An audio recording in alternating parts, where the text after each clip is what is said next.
Thanks for joining us. Today I'll be addressing some of your letters about the measurements we deal with on the show. Now, if you're preparing an overdose using Schedule I drugs, it's not so much the ingredients, but the amounts you want to be mindful of. Feast your eyes on these delicious spices of life. These are from my own personal canned preserves.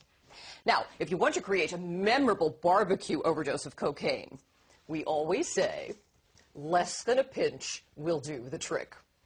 An overdose can call for as little as 25 milligrams. Toot! A good way to remember is to think of a cornflake.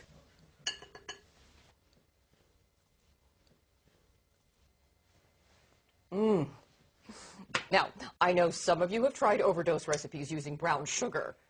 Not that kind of brown sugar. This kind of brown sugar. Now, this is my own homegrown Afghani heroin, but you can use black tar, China white, or some brown sugar from your local skag dealer.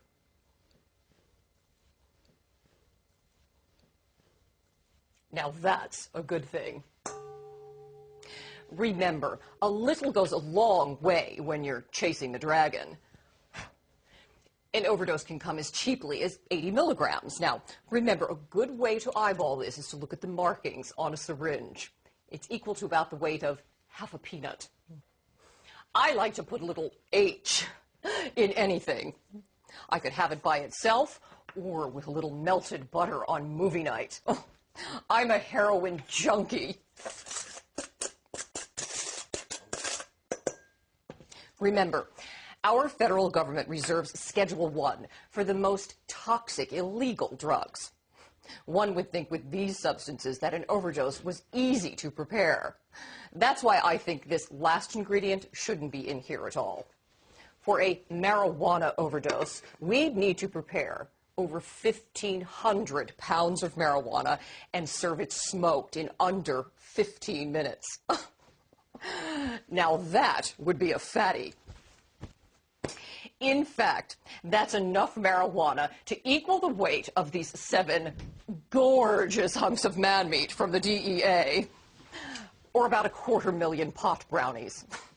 Oh, never mind the overdose, that would be murder on the thighs. No es bueno. Now, with portions that size, marijuana just doesn't seem as dangerous as these other Schedule I drugs. But I'm sure they have a reason. I'm not one to question things, especially not our government. That would make me a traitor. Thanks for joining us. We'll see you next week.